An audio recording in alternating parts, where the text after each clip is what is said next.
ഒരു ഇടവേളയ്ക്ക് ശേഷം കേരളത്തിൽ വീണ്ടും നിപ റിപ്പോർട്ട് ചെയ്യപ്പെട്ടിരിക്കുകയാണ്. നമുക്കറിയാം ഇതിന്റെ ഉദ്ഭവം 2018 കോഴിക്കോട് ജില്ലയിലെ പേരാമ്പ്ര എന്ന് പറയുന്ന ഒരു പ്രദേശത്താണ്. അന്ന് കേരളത്തിലെ ജനങ്ങൾക്ക് ഇതെന്താണ്, എങ്ങനെയാണ് ഈ രോഗം പടരുന്നതെന്നും ആദ്യഘട്ടത്തിൽ മനസ്സിലായിരുന്നില്ല. നിരവധി ആളുകൾ മരിച്ചു വീഴുന്നു. ആതുര ശുശ്രൂഷ രംഗത്ത് ഈ രോഗികളെ പരിചരിച്ച നഴ്സ് ഉൾപ്പെടെയുള്ള ആളുകൾ മരിച്ചു വീണതിന് ശേഷമാണ് വവ്വാലുകളിലൂടെയാണ് ഈ രോഗം പകരുന്നതെന്ന് സ്ഥിരീകരിക്കുകയും നിപ്പയാണ് ബാധിച്ചതെന്ന് ആരോഗ്യവകുപ്പ് സ്ഥിരീകരിക്കുന്നു. അപ്പോഴേക്കും നിരവധി മനുഷ്യജീവനുകൾ പൊലിഞ്ഞിരുന്നു. പിന്നീട് കോഴിക്കോട് ജില്ല നാം കണ്ടത് സമാനതകളില്ലാത്ത രക്ഷാപ്രവർത്തനം. അന്നത്തെ ആരോഗ്യവകുപ്പ് മന്ത്രിയായിരുന്ന കെ ശൈലജ ഉൾപ്പെടെയുള്ളവരുടെ നേതൃത്വത്തിൽ നടത്തിയ ഏകോപനം, ആ ഏകോപനത്തിന്റെ ഫലമായി നിപ്പയെ പിടിച്ചുകെട്ടാൻ കക്ഷി രാഷ്ട്രീയത്തിനതീതമായി ജനങ്ങൾ ഒന്നടങ്കം ആ മഹാമാരിയെ പിടിച്ചുകെട്ടാൻ രംഗത്തിറങ്ങുന്നു. ആളുകൾ സ്വയം പ്രതിരോധിക്കുന്നു, എല്ലാവരും വളണ്ടിയർമാരാകുന്നു. അങ്ങനെ കോഴിക്കോട് ഭീതി പരത്തിയ, കോഴിക്കോട് മാത്രമല്ല കേരളത്തിലാകമാനം ഭീതി പടർത്തിയ നിപ്പയെ പിടിച്ചുകെട്ടാൻ അന്ന് കഴിഞ്ഞിരുന്നു.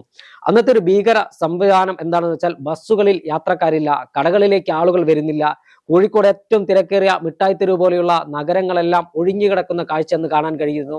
കോഴിക്കോട് ജില്ലയിലെ ബസ്സുകളിൽ യാത്രക്കാരില്ലാതെ അനുഭവിച്ച, പരസ്പരം ആളുകൾ മുഖത്തേക്ക് മുഖം നോക്കാൻ കഴിയാത്ത അനുഭവിച്ച ഒരു ദൃശ്യമുണ്ട്. ആ ദൃശ്യത്തിൽ നിന്നൊക്കെ നമുക്ക് പിന്നീട് മാറ്റങ്ങൾ ഉണ്ടാകുന്നു. ഇപ്പോൾ പിന്നീടും നിപ റിപ്പോർട്ട് ചെയ്യപ്പെടുന്നുണ്ട്.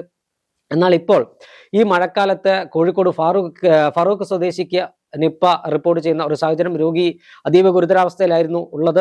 ആ നിപ്പ റിപ്പോർട്ട് ചെയ്തതിന്റെ പശ്ചാത്തലത്തിൽ ഭരണകൂടം കൃത്യമായി ഇടപെടലുകൾ നടത്തി. കോഴിക്കോട് മെഡിക്കൽ കോളേജിൽ തന്നെ ഇത് സ്ഥിരീകരിക്കാനുള്ള സംവിധാനമുണ്ട്. ആ സംവിധാനത്തിൽ ഉപരി ഇത് പിന്നീട് മറ്റൊരു ലാബിലേക്ക്, പൂനെയിലെ ലാബിലേക്ക് അയച്ചതിന് ആ കോഴിക്കോട് മെഡിക്കൽ കോളേജ് സ്ഥിരീകരിച്ച ശേഷം പൂനെ ലാബിലെ റിപ്പോർട്ട് കൂടി ലഭ്യമായതിനു ശേഷം ഇത് സ്ഥിരീകരിച്ചു. പക്ഷേ ഈ നിപ്പയുടെ പേരിൽ രാഷ്ട്രീയ മുതലെടുപ്പ് നടത്താനാണ് ഇപ്പോൾ ഇടതുപക്ഷവും പ്രത്യേകിച്ച് ഫറൂഖ് ഉൾപ്പെടുന്ന പ്രദേശങ്ങളിലെ ബേപ്പൂർ നിയോജക മണ്ഡലത്തിലെ MLA ആയ മുഹമ്മദ് റിയാസും ശ്രമിച്ചുകൊണ്ടിരിക്കുന്നത്. 2018 കോഴിക്കോട് നിപ്പ ഭീതിയിൽ ആണ്ടപ്പോൾ അന്ന് എന്താണ് രോഗമെന്നറിയാതെ ആളുകൾ മരിച്ചു വീഴുന്ന ഒരു സാഹചര്യത്തിൽ അന്ന് ആ നിപ പ്രതിരോധ പ്രവർത്തനത്തിന് കക്ഷി രാഷ്ട്രീയത്തിന് അതീതമായി പിന്തുണ നൽകിയ ആളുകളാണ് കോഴിക്കോട്ടെ ജനങ്ങൾ. ആ ജനങ്ങളെ നോക്കി കൊഞ്ഞനം കുത്തുന്ന സമീപനമാണ് ഇപ്പോൾ ഇടതു മുന്നണി അല്ലെങ്കിൽ CPM സ്വീകരിച്ചു വരുന്നത്.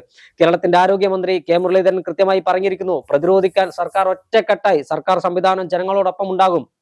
കാരണം ഇതൊരു സർക്കാർ പടർത്തുന്ന രോഗമല്ല, അല്ലെങ്കിൽ ഇത് മറ്റേതെങ്കിലും തരത്തിൽ ഒരു സർക്കാർ സംവിധാനത്തിന്റെ പരാജയമായി നമുക്ക് വിലയിരുത്താൻ സാധിക്കില്ല. പക്ഷേ ഈ നിപയുടെ മറവിൽ ഈ കോഴിക്കോട് ജില്ലയിലെ ഫറൂഖിൽ ഒരു വ്യക്തിക്ക് നിപ സ്ഥിരീകരിച്ചത് മുതൽ ആരോഗ്യവകുപ്പിനെ കുറ്റം പറയാനാണ് CPM ശ്രമിച്ചുകൊണ്ടിരിക്കുന്നത്. ഇത് കേരളത്തിന് ഭൂഷണമായ ഒരു നിലപാടാണോ, അല്ലെങ്കിൽ ഭരണം നഷ്ടപ്പെട്ടതിൽ വിരളി പിടിച്ച, അല്ലെങ്കിൽ ഭരണം നഷ്ടപ്പെട്ടെന്ന് ഇപ്പോഴും അംഗീകരിക്കാൻ കഴിയാത്ത CPM ഒരു വീണ് കിട്ടിയ ഒരു കാര്യം, കാരണം ഒരു പകർച്ചവ്യാധിയെ ആയുധമാക്കുന്നത് കേരളത്തിലെ ജനങ്ങളുടെ മുഖത്ത് നോക്കി കൊഞ്ഞനം കുത്തുന്നത് തുല്യമല്ലേ? തീർച്ചയായും ഒരിക്കലും CPM-ന്റെ ഭാഗത്തു നിന്ന് ഉണ്ടാകാൻ പാടുള്ള, അല്ലെങ്കിൽ CPM എടുക്കേണ്ട ശരിയായ ഒരു നിലപാടല്ല ഇപ്പൊ CPM ഈ വിഷയത്തിൽ എടുത്തിരിക്കുന്നത്. ചേട്ടൻ പറഞ്ഞതുപോലെ ഇതൊരു സിസ്റ്റത്തിന്റെ പരാജയമല്ല. കത്രിക വയറ്റിൽ കുടുങ്ങുന്നതും ഒരു പകർച്ചവ്യാധി ഉണ്ടാകുന്നതും രണ്ടും രണ്ടാണ്. ആദ്യത്തേത് സിസ്റ്റത്തിന്റെ പരാജയം എന്ന് നമുക്ക് വേണമെങ്കിൽ പറയാം, അല്ലെങ്കിൽ സിസ്റ്റം ശരിയല്ല, ആ സർക്കാർ ശരിയല്ല. പക്ഷെ രണ്ടാമത്തേതെന്ന് പറയുന്നത് ഒരു പകർച്ചവ്യാധിയാണ്. അത് ഈ സർക്കാർ ഒന്നും ചെയ്യുന്നില്ല, അല്ലെങ്കിൽ പ്രതിരോധിക്കാൻ ഒന്നും ചെയ്യുന്നില്ല, സർക്കാർ ഒരു നിലപാടും എടുക്കുന്നില്ല എങ്കിൽ ആ സർക്കാരിനെ വിമർശിക്കേണ്ടത് പ്രതിപക്ഷത്തിന്റെ കടമയാണ്, അതിൽ യാതൊരു തർക്കവുമില്ല.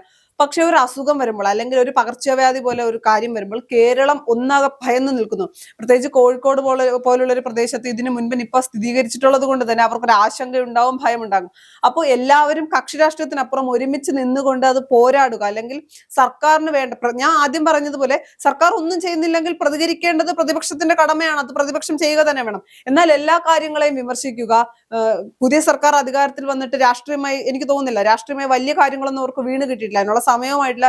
എന്നാൽ ഇതിന് ആരോഗ്യ മേഖലയുടെ പരാജയമാണെന്ന് വരുത്തി തീർക്കുക, ആരോഗ്യമന്ത്രി പരാജയമാണെന്ന് വരുത്തി തീർക്കുക, അത്തരം രീതിയിൽ രാഷ്ട്രീയമായി ഉപയോഗിക്കാൻ നോക്കുമ്പോൾ സാധാരണക്കാരായ ജനങ്ങൾ ചോദിക്കുന്ന ഒരു ചോദ്യമുണ്ട്, ഈ സർക്കാർ അല്ലെങ്കിൽ കഴിഞ്ഞ സർക്കാർ ചെയ്ത കാര്യങ്ങളെല്ലാം, അല്ലെങ്കിൽ കഴിഞ്ഞ സർക്കാർ എന്തിനാണ് ഇത്തരം ഒരു നിലപാട്, CPM ഇപ്പോൾ എന്തിനാണ് ഇത്തരം ഒരു നിലപാട് എടുക്കുന്നത് എന്നൊരു ചോദ്യം നിലനിൽക്കുന്നുണ്ട്.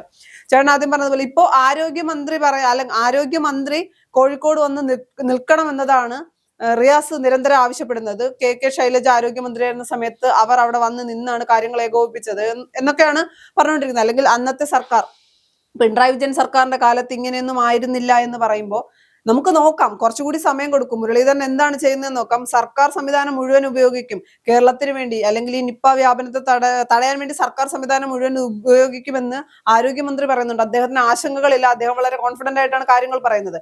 അപ്പൊ അദ്ദേഹം അവിടെ വന്ന് നിൽക്കുന്നുണ്ടോ ഇല്ലയോ എന്നതിനപ്പുറത്തേക്ക് അവിടെ എന്ത് നടക്കുന്നു, നടക്കേണ്ട കാര്യങ്ങൾ നടക്കുന്നുണ്ടോ എന്ന് വേണം നിരീക്ഷിക്കാനെന്നാണ് ഞാൻ വിശ്വസിക്കുന്നത്. അന്നത്തെ സാഹചര്യത്തിൽ നിപ്പ എന്താണെന്ന് കേരളത്തിന് അറിയില്ലായിരുന്നു, നിപ്പ എങ്ങനെയാണ് വ്യാപിക്കുന്നത് എന്ന് കേരളത്തിലെ ജനങ്ങൾക്ക് അറിയില്ലായിരുന്നു. ഇത് വളരെ ആശങ്കയുണ്ടായിരുന്നു. എന്നാൽ ഇപ്പോൾ അങ്ങനെയല്ല, മറിച്ച് നമുക്ക് ഇപ്പോൾ കാര്യങ്ങൾ കുറച്ചുകൂടി വ്യക്തമാണ്. നിപ്പ ഇതിനു മുമ്പ് വന്നിട്ടുണ്ട്, അതെങ്ങനെയായിരിക്കും വ്യാപനം, അത് എന്തൊക്കെ കാര്യങ്ങൾ ചെയ്യണമെന്ന് ജനങ്ങൾക്കറിയാം, സർക്കാരിനും ഏകദേശം ഒരു ധാരണയുണ്ട്. അപ്പോൾ ആരോഗ്യമന്ത്രി അവിടെ വന്ന് സന്ദർശിക്കണം, അല്ലെങ്കിൽ ആരോഗ്യമന്ത്രി അവിടെ വേണം എന്നുള്ളതിൽ എനിക്ക് എതിരഭിപ്രായമൊന്നുമില്ല. എന്നാൽ മുഴുവൻ സമയം ആരോഗ്യമന്ത്രി അവിടെ തന്നെ വേണം, എല്ലാ കാര്യങ്ങളും ആരോഗ്യമന്ത്രി തന്നെ നോക്കണം എന്ന് പറയുന്നതിനോട് എനിക്ക് യോജിപ്പില്ല.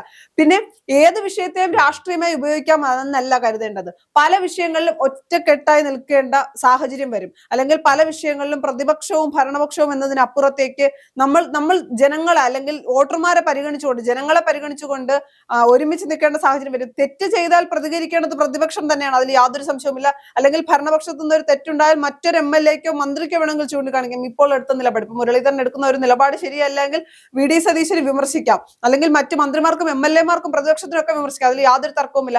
പക്ഷെ വിമർശിക്കേണ്ട സമയമാണോ ഇതെന്നൊരു ചോദ്യമുണ്ട്. ഇവിടെ സിസ്റ്റത്തിന്റെ പരാജയമല്ല, ഒരു പകർച്ചവ്യാധിയാണ്, രോഗമാണ്, ഒരുമിച്ച് നിൽക്കേണ്ടതാണ്. ഒരിക്കലും നമ്മൾ തെറ്റായ സന്ദേശങ്ങൾ ഒരിക്കലും പൊതുസമൂഹത്തിന് മുന്നിലേക്ക്, പ്രത്യേകിച്ച് ആരോഗ്യ മേഖലയുമായി ബന്ധപ്പെട്ട ഈ അസുഖങ്ങളുമായി ബന്ധപ്പെട്ട കാര്യങ്ങൾ ഒരിക്കലും നമ്മൾ തെറ്റായ സന്ദേശം പൊതുസമൂഹത്തിന് മുന്നിലേക്ക് എത്തിക്കാൻ ശ്രമിക്കരുത്.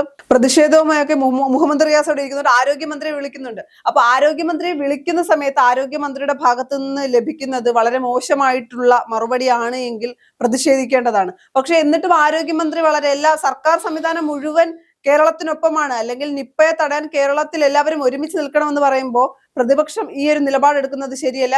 ഇനി കഴിഞ്ഞ 10 വർഷം സർക്കാരിന്റെ കാലത്ത് അന്നത്തെ പ്രതിപക്ഷമായിരുന്ന UDF സർക്കാരാണ് ഇത്തരമൊരു നിലപാടെടുത്തിരുന്നതെങ്കിൽ, അല്ലെങ്കിൽ UDF മുന്നണിയാണ്, അല്ലെങ്കിൽ ഐക്യജനാധിപത്യ മുന്നണി ഇത്തരമൊരു നിലപാടെടുത്താൽ അതും ശരിയാണെന്നൊരു അഭിപ്രായം എനിക്കില്ല. അപ്പോൾ ഒരിക്കലും സാധാരണക്കാരായ ജനങ്ങൾക്ക് മോശമായിട്ടുള്ള ഒരു മെസ്സേജ് പ്രത്യേകിച്ച് ഒരു ജനപ്രതിനിധി നൽകാൻ പാടില്ല. അപ്പൊ പ്രതിപക്ഷം ഒന്നും ചെയ്യാതിരിക്കുക എന്നല്ല, പ്രതിപക്ഷം ഇപ്പോൾ സർക്കാരിനൊപ്പം നിൽക്കുകയാണ് വേണ്ടത്. സർക്കാർ ചെയ്യുന്ന തെറ്റായിട്ടുള്ള കാര്യമാണെങ്കിൽ പ്രതിപക്ഷത്തിന് പ്രതികരിക്കാവുന്നതാണ്. അല്ലാതെ രാഷ്ട്രീയമായി എല്ലാ കാര്യത്തെയും രാഷ്ട്രീയമായി ഉപയോഗിക്കാം. ഞങ്ങൾ പരാജയപ്പെട്ട സ്ഥിതിക്ക് ഇനി സർക്കാർ ചെയ്യുന്ന ഏത് കാര്യത്തെയും വിമർശിക്കാമെന്ന നിലപാട് ശരിയല്ല, അതൊരിക്കലും കേരളം അംഗീകരിക്കുകയുമില്ല.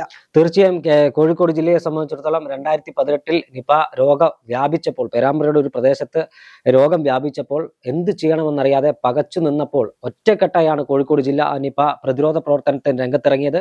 നിരവധി ആളുകൾ മരിച്ചു വീഴുമ്പോഴും പകച്ചു നിൽക്കാതെ ആരോഗ്യ പ്രവർത്തകർ അന്ന് നടത്തിയ പ്രവർത്തനം ഏറെ അഭിനന്ദിക്കേണ്ടതാണ്. സിസ്റ്റർ ലിനിയുടെ അടക്കം ജീവൻ ഹോമിച്ചത് ആ നിപയുടെ ബാധിച്ചാണ്. അത്തരത്തിൽ ഒരു ജില്ല മൊത്തം പ്രതിരോധ പ്രവർത്തനത്തിനിറങ്ങി അതിനെ പ്രതിരോധിക്കാൻ കഴിഞ്ഞിട്ടുണ്ടെങ്കിൽ ഇപ്പോൾ വീണ്ടും ആ കേസ് പിന്നീടും റിപ്പോർട്ട് ചെയ്യപ്പെട്ടിട്ടുണ്ട്. കഴിഞ്ഞ സർക്കാരിന്റെ കാലത്തും നിപ കേസ് റിപ്പോർട്ട് ചെയ്യപ്പെട്ടിട്ടുണ്ട്. ഇപ്പോൾ വീണ്ടും നിപ റിപ്പോർട്ട് ചെയ്യുമ്പോൾ അതിനെ രാഷ്ട്രീയമായി മുതലെടുക്കാൻ ശ്രമിക്കുന്നത് ഒരു രാഷ്ട്രീയ പാർട്ടിക്ക് ഭൂഷണമല്ല. കാരണം ഇത് ഒരു ആശുപത്രിയിലെ ഡോക്ടറുടെ ശ്രദ്ധക്കുറവോ, അല്ലെങ്കിൽ ഒരു മന്ത്രിയുടെ വകുപ്പിലെ ഏകോപനമില്ലായ്മ കൊണ്ടോ, അല്ലെങ്കിൽ ആശുപത്രിയിൽ ഒരു ഉപകരണം ഇല്ലായിട്ടോ ഒന്നും വരുന്ന രോഗമല്ല. വവ്വാലുകളിലൂടെയാണ് ഈ രോഗം പടരുന്നത്. ഈ രോഗബാധിതരായ വ്യക്തി ഫറൂഖിലെ ഒരു ഗോഡൌണിൽ, വവ്വാലുകൾ കൂടുകൂട്ടിയ ഗോഡൌണിൽ ജോലി ചെയ്തിട്ടുണ്ടെന്നും കണ്ടെത്തിയിട്ടുണ്ട്. മറ്റാളുകൾക്കൊന്നും നിരവധി ആളുകളെ പരിശോധനയ്ക്ക് വിധേയരാക്കി അവർക്കൊന്നും രോഗം റിപ്പോർട്ട് ചെയ്യപ്പെട്ടില്ല. ഇനി ആർക്കും റിപ്പോർട്ട് ചെയ്യപ്പെടാതെ ഇരിക്കട്ടെ എന്ന് നമുക്ക് പ്രതീക്ഷിക്കാം. അത്തരത്തിൽ ഉള്ള സമയത്ത് വീണിടം വിഷ്ണുലോകം എന്ന് പറയുന്ന പോലെ വീണ് കിട്ടിയ ഒരു അവസരം രാഷ്ട്രീയ ആയുധമാക്കി ആരോഗ്യ വകുപ്പിനെ ലാക്കാക്കിക്കൊണ്ട് ചെയ്യാൻ ശ്രമിക്കുന്ന, അതിനെതിരെ ഉപയോഗിക്കാൻ ശ്രമിക്കുന്നത് ആര് തന്നെ ചെയ്താലും അംഗീകരിക്കാൻ കഴിയില്ല. പ്രതിപക്ഷം ഭരണപക്ഷത്തെ വിമർശിക്കണം. ക്രിയാത്മകമായ പ്രതിപക്ഷം ഉണ്ടായാൽ മാത്രമേ ഭരണപക്ഷം കൂടുതൽ കാര്യക്ഷമമാകൂ എന്ന കാര്യത്തിലൊന്നും ഒരു തർക്കവുമില്ല. ജനാധിപത്യത്തിൽ പ്രതിപക്ഷ വിമർശനം അത്യാവശ്യമാണ്. പക്ഷേ തൊട്ടതിനും പിടിച്ചതിനും വിമർശിക്കാൻ വേണ്ടി വിമർശിക്കുന്ന നിലപാടായിരിക്കരുത് പ്രതിപക്ഷത്തിന്റെ എന്ന് CPM തിരിച്ചറിയണം. കാരണം കോഴിക്കോട്ടെ ജനങ്ങൾ 2018 ഇത് കണ്ടതാണ്, അതിനുശേഷം നിപ്പ ഉണ്ടായപ്പോഴും കണ്ടതാണ്. അന്ന് പ്രതിപക്ഷ ഭരണപക്ഷ വ്യത്യാസമൊന്നും ഉണ്ടായിരുന്നില്ല. ഒരുമിച്ച് ഒറ്റക്കെട്ടായാണ് പ്രതിരോധ പ്രവർത്തനങ്ങൾക്ക് ഇറങ്ങിയത്. അതുകൊണ്ട് തന്നെ ആ നിപ രോഗബാധിതൻ ആ രോഗത്തിൽ നിന്ന് കരകയറി വരട്ടെ. അതോടൊപ്പം തന്നെ ഈ ആരോഗ്യ വകുപ്പിനെ വിമർശിക്കാൻ കണ്ടെത്തുന്ന സമയം ശരിയല്ല എന്ന തിരിച്ചറിവ് ബേപ്പൂർ MLA ആയ മുഹമ്മദ് റിയാസിനും കോഴിക്കോട്ടെ CPM നേതാക്കന്മാർക്കും ഉണ്ടാകട്ടെ. ആരോഗ്യവകുപ്പ് തെറ്റായ ശൈലിയിലാണ് പോകുന്നെങ്കിൽ വിമർശിക്കണം. പക്ഷേ ഒരു രോഗത്തിന്റെ പേരിൽ വിമർശിച്ച് തളർത്താമെന്ന് മുഹമ്മദ് റിയാസ് ഒരിക്കലും കരുതരുത്. കാരണം കേരളത്തിന്റെ ആരോഗ്യ മേഖല നമ്പർ 1 ആയി നിലനിൽക്കുന്ന മാറി മാറി വന്ന സർക്കാരുകളാണ്. അത് തിരിച്ചറിയാനുള്ള വിവേകം മുഹമ്മദ് റിയാസ് കാണിക്കണം.